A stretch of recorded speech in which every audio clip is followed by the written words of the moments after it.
have everybody's attention now? And here we go. This is one of the greatest and wildest podcasts on the planet, and you're listening to the Punisher's Batcave.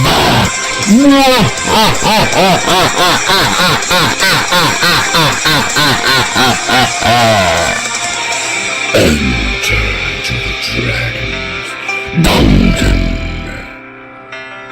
if you dare.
All right. Welcome to the Punisher's Batcave, ladies and gentlemen, with our hosts, Charlie and Chris.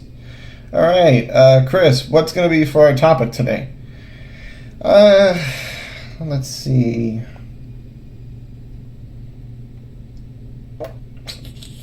Oh, let's talk about, you know what we should have had in mind about the UCF Knights? Oh, right. How about them Knights? They're 4-2. They face this week ECU at 7 o'clock on CBS Sports Network. What's your take on this, on the UCF Knights, Chris? I think they're a good team. For sure, right now, their chances of getting into an NY6 Bowl are not that good now. So what are they going to do? Well, who knows? I mean, let's just put it this way. They could make it into an NY6 Bowl next year, but this year their chances are slim to none. They're probably going to make it into the AAC conference game if they keep winning the next few games, even in this game against ECU. So let's backtrack a little bit into UCF and what they could do as a team.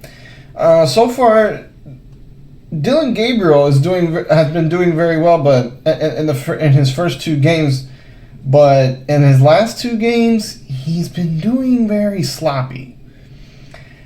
I think it has to do with the fact that it's not just that he's a true freshman, but with DG at the helm, I think it'll give him experience, as they say, and I think they're doing good with that. But I think they should have, let that as a water under the bridge by having Wimbush start. or bring in Wimbush in the last 2 games when DG was not doing well. I think Coach Heupel should have had that in mind. Besides, there is a reason why Brandon Wimbush did transfer out to UCF. It was because of Mackenzie Milton's injury, and we needed a starting quarterback, right? But so far that's what I think they should be doing. They should be starting Brandon Wimbush for now. Now that DG has had enough experience as it is, has gained some experience as it is.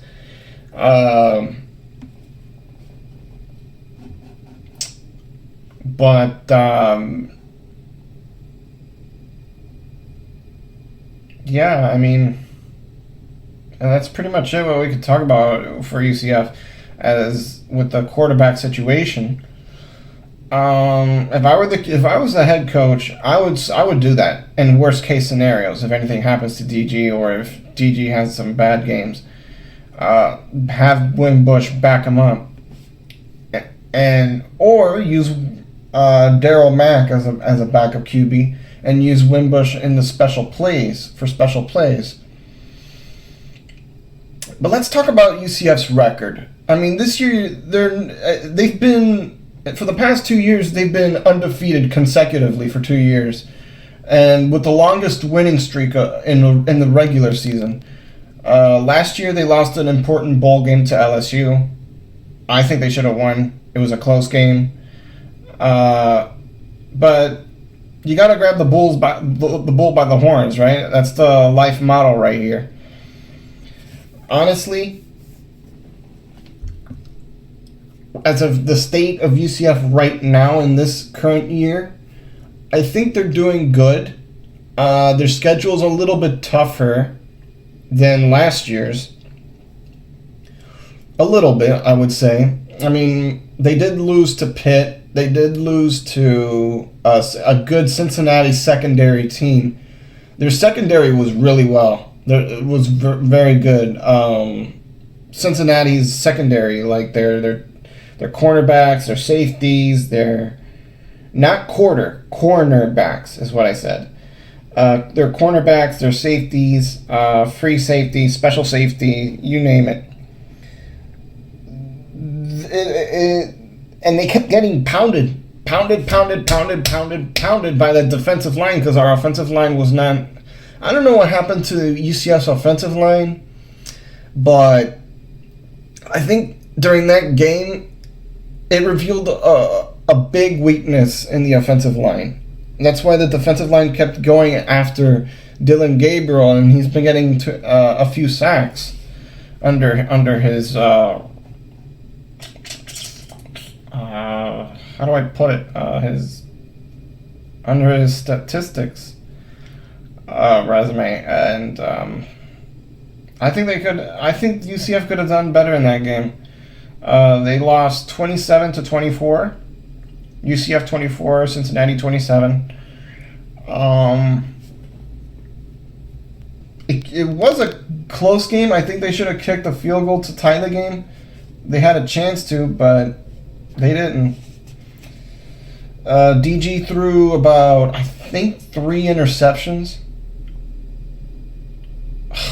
I mean, heading into that game, it was hard to watch. It was very hard to watch. Yeah, I agree with you. I mean, as a UCF Knight fan and student, it's kind of difficult to see them lose two consecutive games. I mean, they did lose to Pitt, then they won a game against UConn, and then they lost to Cincinnati. But how do you come across from 2 losses? Like, how do you grow as a team? That's something they should ask themselves. How do we grow as a team after 2 losses? How do we mature around this? And how can we better ourselves to become a better football team and win these next few games?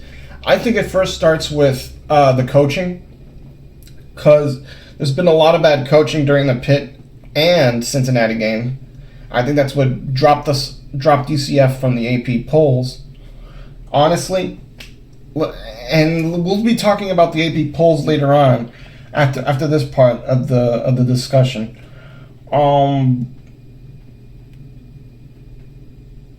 It's difficult to be a UCF fan right now at this time. I mean, they're not undefeated this year, but with how they're doing, I think there's room for progress in the offensive line. I think that the offensive line can do a lot of improvement, just like they should make adjustments with our wide receivers. I mean, our wide receivers got pounded by Cincinnati's secondary.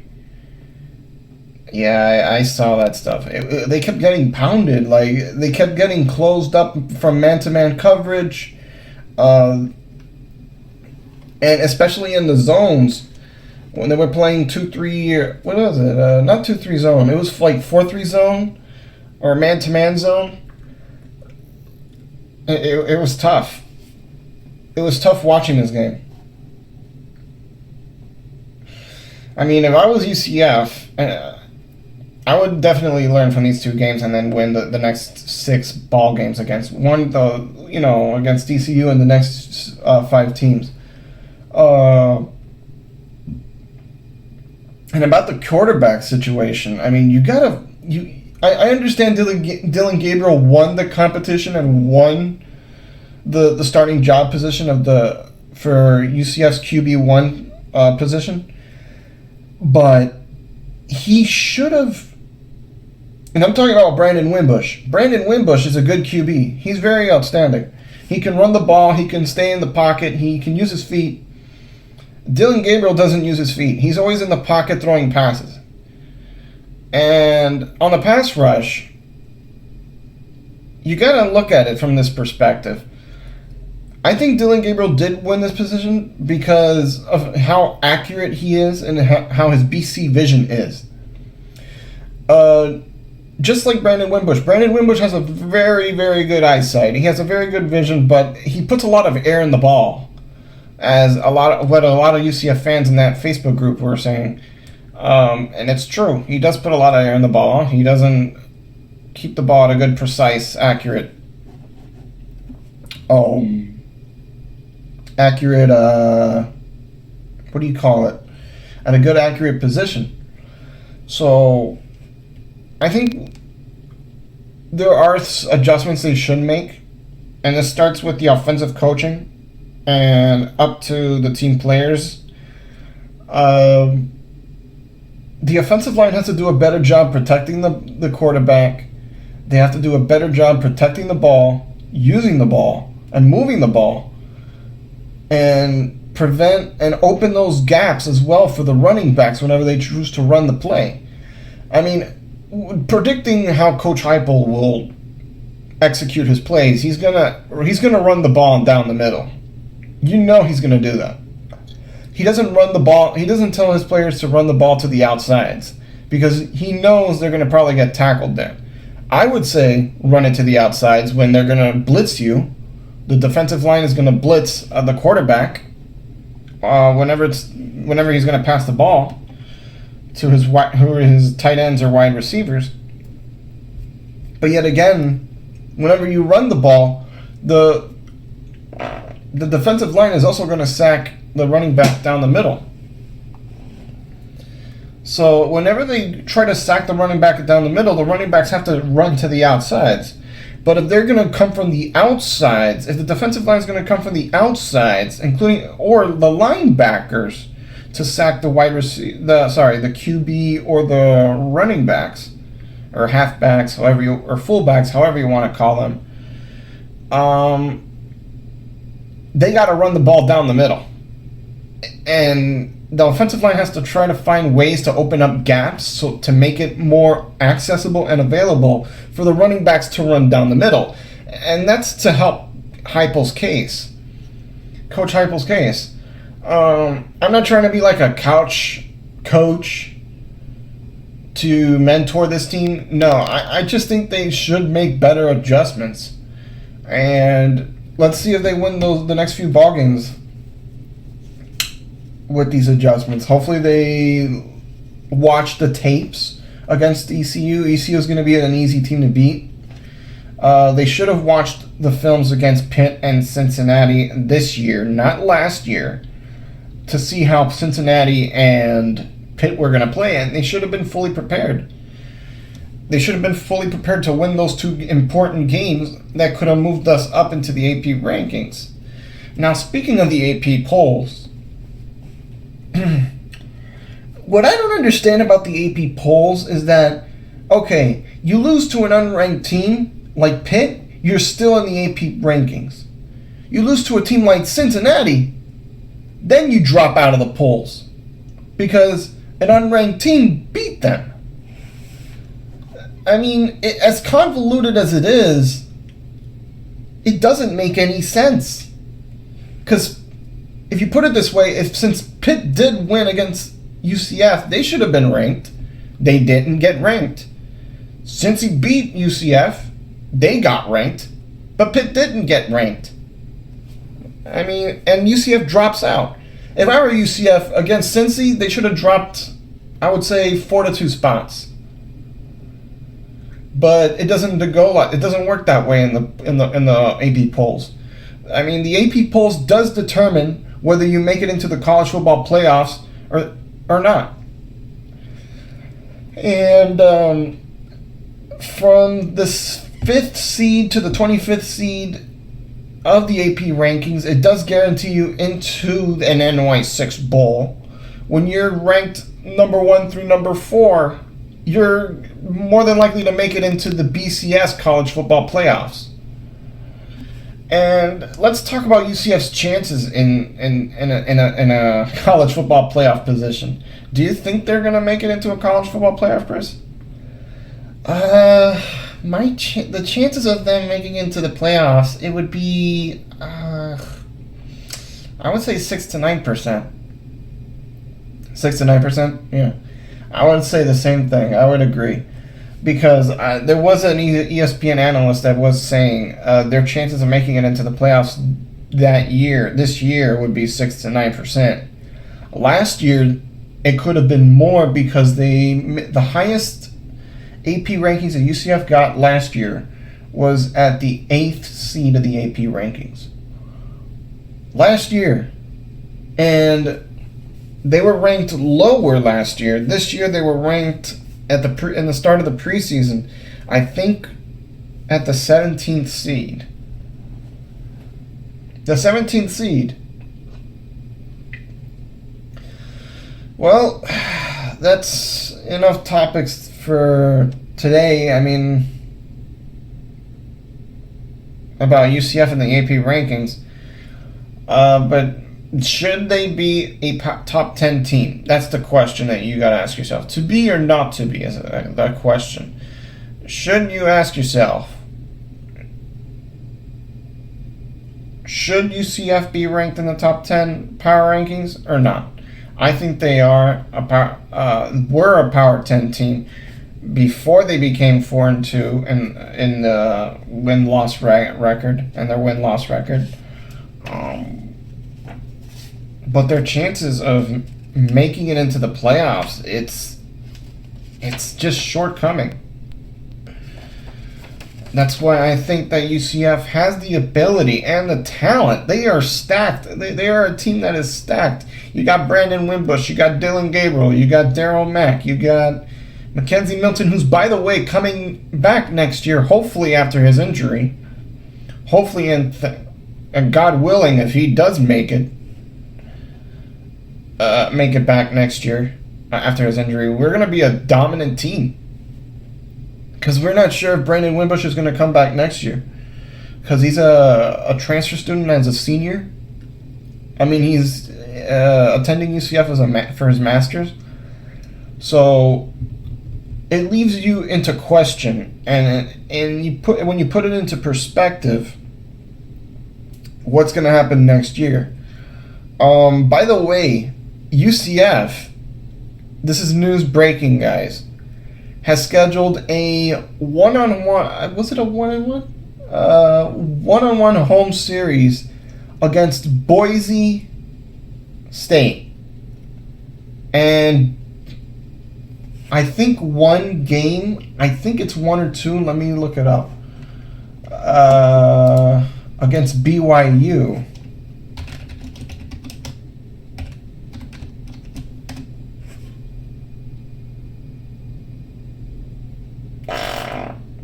Whoops.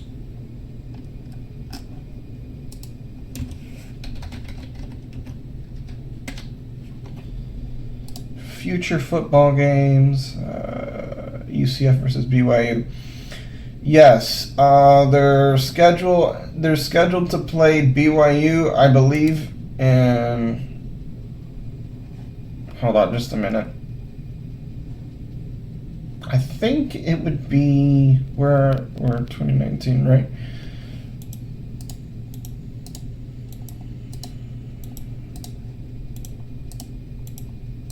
Hold on just one second.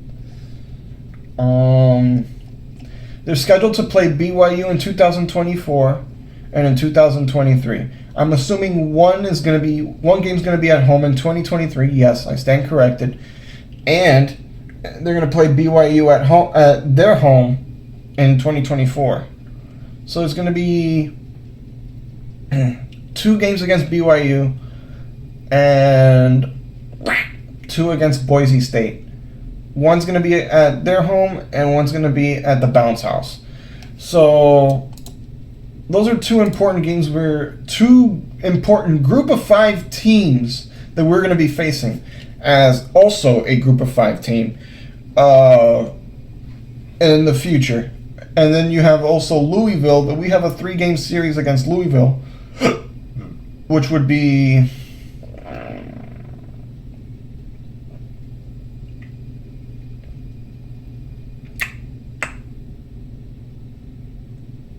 No, I corrected myself. Let me correct myself. It's going to be 2 games against Louisville. One at Louisville and one at the Bounce House in Orlando, Florida. Louisville, Kentucky, of course. They're going to be playing at Louisville, Kentucky, and then we're going to play them in Orlando, Florida at the Bounce House. So, without further ado... This comes into fruition. The next ball games that UCF is playing. They're going to be playing the East Carolina Pirates this weekend on Saturday. Then they're going to play the Houston Cougars next week. Then the following week they play the Cincinnati Bearcats, and after that they play the Temple Owls. After that, they play the Tulane Green Waves. After that, they play the Tulsa Golden Hurricanes. After that, they play UConn Huskies again. No, the 2020 schedule. This is not the 2019 schedule. My mistake. The 2019 schedule, they play against... East Carolina this week, Temple Owls next week, Houston Cougars the following week. Then they play Tulsa Golden Hurricanes. Then they have an off week on November 16th. Then they play Tulane Green Waves after their off week. Then they play the USF Bulls, and then they have the American Championship game at 3:30 on ABC December 7th. So that's their and the American Conference. They're 1-1. They're 1-1. 1 win, 1 loss. Their overall record is 4-2, and UCF is not. I mean, is it safe to say that UCF, Chris, is the best team in Florida, or one of the best teams in Florida? I think it's safe to say that they're one of the best teams in Florida. I mean, you got the Florida Gators, which are ranked. What ranking are they at now? They're ranked, I believe, in the 10th seed, if I'm not mistaken. Let me double check. No, they're ranked on the 9th seed, and they're 6-1 in the AP rankings.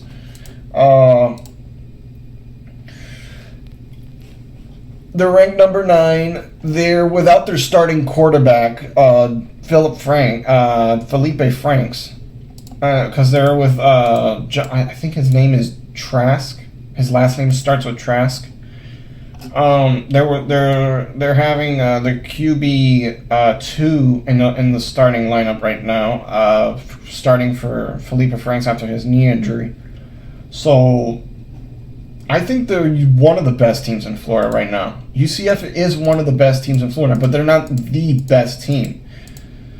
The Florida Gators are right now the best team in the state of Florida. I mean, they're 6-1. We're 4-2. Yeah, we had 2 consecutive outstanding undefeated regular seasons.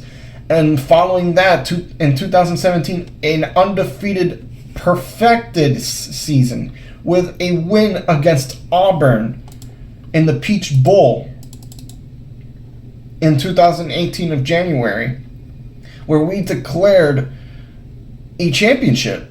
And not just that, a national championship which was recognized by the Colley Matrix of the NCAA.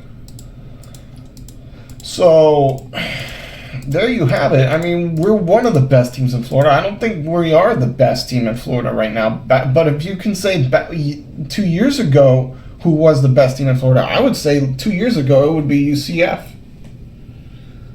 Because what was Florida 2 years ago? Where was Miami 2 years ago? Where was Florida State University 2 years ago? I mean, UCF was on, let's just put it this way, having an outstanding season. They've been hitting it out of the ballpark. So yeah, what else did we talk about? Just that, UCF? Yeah. Okay, so this episode was just about UCF. And was there anything else we could talk about? Oh, their defense. Oh, their defense has been outstanding. Randy Shannon should keep his... I wish we could help give him a contract extension. Hopefully Danny White will give him a contract extension. Because Randy Shannon has been doing very well on the defense side of the ball. With those 4-3 zones, man-to-man zone coverage, the pressure, the tackles for losses that these players have been committing, the tackles, the sacks, you name it. I mean, this is an incredible UCF defense that I've never seen since, I would say, 2005 or 2006. But way better than 2005 and 2006, actually. This defense hasn't been that good since George O'Leary's defense when they beat it, I would say, I think it was Baylor University with Blake Bortles. This defense is incredible. The defensive line is amazing. Our secondary is doing very well. That you got Nate Evans, you got Richie Grant, you got Brandon Moore, who's, by the way, got injured for the whole season this year. I wish him a speedy recovery. Hopefully he comes back next year. And then you got Tate Gowan, who replaced him, and then you got Eric, I think his name is Eric Mitchell. Cam Good, you got all these talented players, and you also got on the offensive line. Don't get me wrong, the offensive linemen are having its ups and downs right now. I think the only best players they got on the offensive line is Cole Schneider and Parker Boudrix, or however you pronounce it, Boudreaux or Boudrix. You got these guys protecting the QB and trying to keep without getting a hold penalty call, and they're just doing well. But by the way, Parker Boudreaux got 2 penalty calls against him for holding during, I think it was the Pitt game or Cincy game, and Cincy games. And unbelievable how refs can also have a bias. It's not just the AP poll voters that are biased against UCF. It's also the refs making these blatant calls. I mean,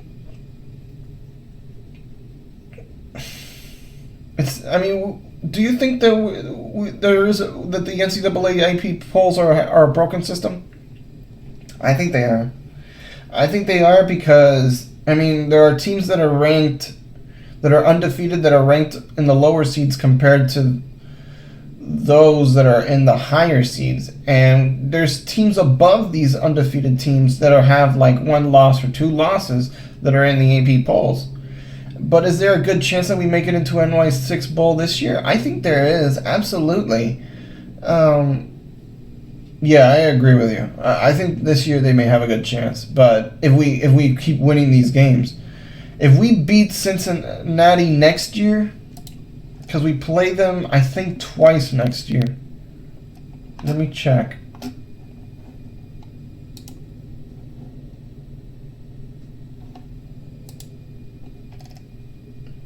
No, we play them once next year.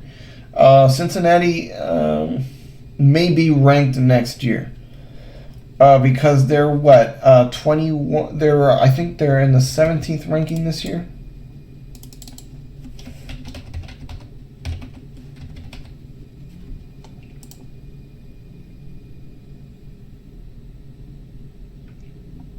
No, they're in the 21st seed of the AP polls. So, will Cincinnati be ranked next year? I think they will. So if we beat Cincinnati next year and beat North Carolina Tar Heels next year, the Georgia Tech Yellow Jackets next year, if we beat, and this is if UCF is ranked in the AP polls next year. If we beat the Cincinnati Bearcats next year,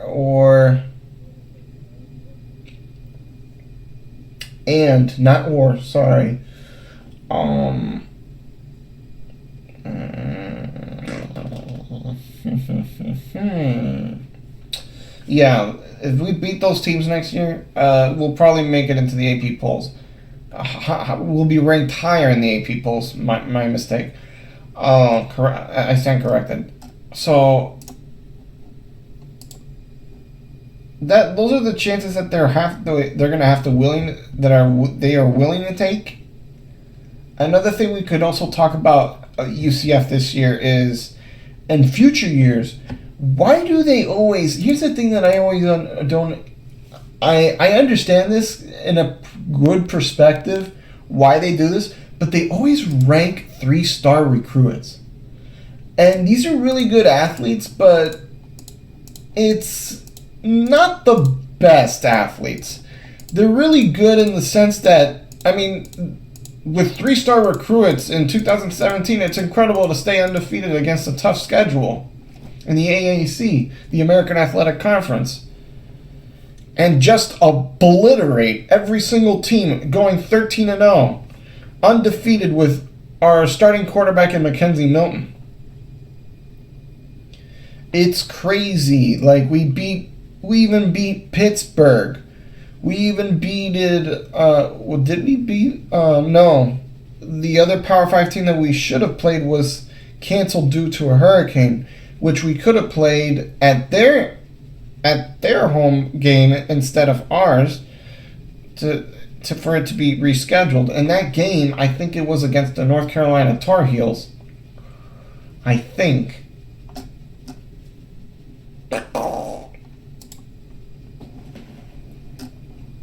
So, there you have it. I think that UCF ranks really good players, but I want them to change. I want to see a change in UCF. I want to see them recruit 4 or 5-star athletes. I don't know if Danny White has this in mind, because he's not a recruiter. He's more of an athletic director. It's usually the coaches that recruit these athletes. So I think the coaches should have this in mind and give these athletes, 4 or 5-star athletes, better offers at UCF. They gotta offer them give them better offers in terms of scholarship. I think it's regarding how much money wise the offers are going to be, how much money they're going to be paid off of for their education. I mean, that's why 4 or 5-star athletes have better chances of going to these Power 5 schools rather than schools like UCF, which are a group of 5. They don't get those offers. I want to see them offer more. I expect them to offer more and receive less by granting them scholarships with a lot of money that will pay for their room and board, their tuition, their lunch, their food, actually, because it's not just lunch, it's dinner, breakfast. You should offer that to all your athletes. And here's another topic we should also talk about, not just in the recruiting realms of UCF. Let's also talk about the fact that the news came out in California a few weeks ago or a month ago about whether or not student athletes should get paid. The law has not been passed yet here in the state of Florida, but in California it definitely has, saying that athletes can receive endorsements or be compensated to make earnings. Here's my thoughts on this. I think it's a great idea. I don't think the NCAA should punish these student athletes or punish them unceremoniously just because they're trying to make a living for themselves and to buy laundry detergent, to buy groceries. Yeah, it's a good thing that they get scholarships and all, but what about the extra money that they can use for getting compensated? Imagine if they brought back EA Sports video games for college football and college basketball and used that for the athletes to use in the image of their own likeness. Now, I think that's a good idea. I think that's the direction that the NCAA should go. Allow these endorsements, and if endorsements don't work, allow them to be compensated in a way by selling jerseys with their name on it, selling merchandise like bobblehead figures of these athletes. I would like to buy a Mackenzie Milton bobblehead and have one in my room. I would like to have a Mackenzie Milton jersey, UCF Knights jersey. I would like to buy a video game where UCF is a good team on it, with Mackenzie Milton on it. Or Dylan Gabriel. That's something I would be interested in buying. And if that makes them earn a little bit of money, then so be it. Let that happen. But here in the state of Florida, I would like to see that law kind of passed. What do you think, Chris? I think that's they are student athletes. I can understand that. But and getting paid is going to affect them in the way. I 50% agree with it. A part of me doesn't. But I would say because they have the scholarships that pay for their education and stuff. But I'm going to have to agree with you 50% on it. I think there's a consensus where we can agree that student athletes should get paid. And if UCF does allow this, if it's allowed in the state of Florida, when a bill gets legislated, it could turn the tables and become just like California. Yeah, I agree. But that's a good point. I mean, there's a lot that you can actually do for this team in UCF. I mean, whether it's the scholarships. I mean, I was going to apply for a scholarship, but there's no scholarships available for under what I'm majoring in. So there you have it. I mean, that's our topic for today. It was about the AP polls. It was about UCF, how they're doing, and also this new bill that the California legislated. Who legislated this bill? Let me look him up. His name is...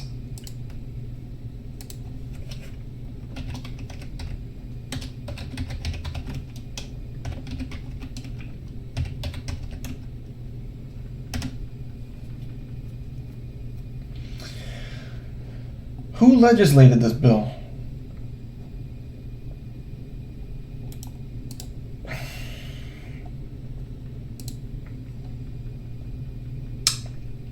Governor Gavin Newsom. His name is Governor Gavin Newsom. Here's an article, and I'll read it to you guys. It's written by the New York Times. The NCAA athletes could be paid under new California law. Governor Gavin Newsom signed a bill to allow college athletes to hire agents and make money from endorsements. The measure, the first of its kind, threatens the business model of college sports. Yeah, well, it may threaten it, but I think they should still get paid. It's just the NCAA is nothing more but a dictatorship. They're not going to allow anybody to get paid for under the image of their likeness, because they don't want athletes to receive endorsements. But will they help receive the compensated for ticket sales, merchandise, sellings of jerseys, video games? I think they could. But let's go back to the article. It has been the bedrock principle behind college sports. Student athletes should not be paid beyond the costs of attending university. California threatened the standard on Monday after Governor... Yep. They threatened Title... I think it's called Title IX. I forgot the number, what Roman numeral that number that is. Roman numeral IX.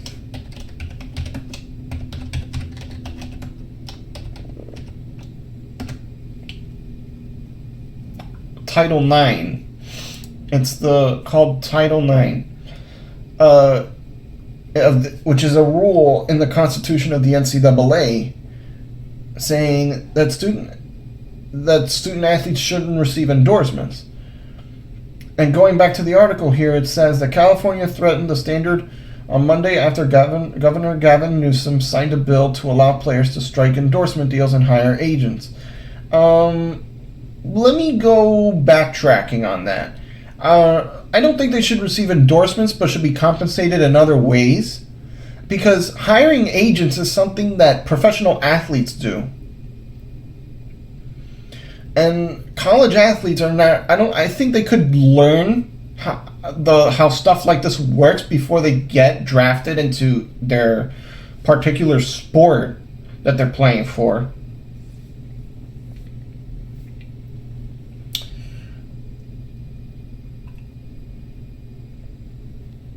And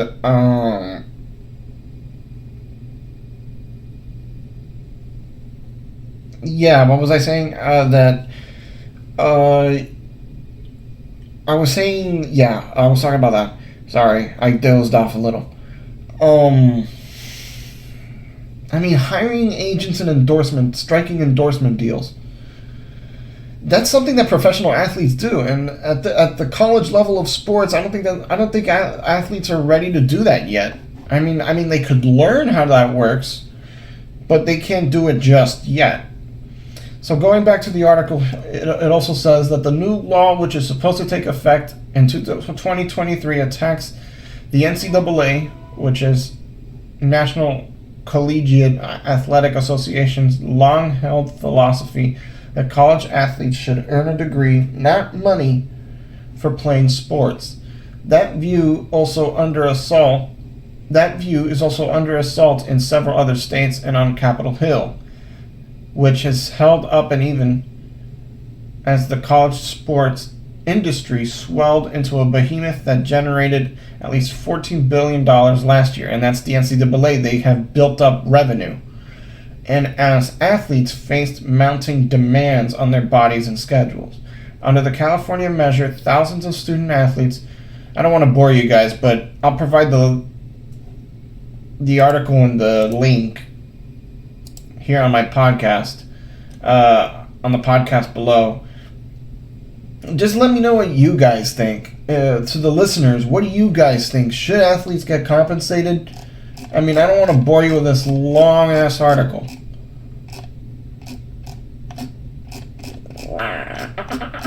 And it was by the New York Times.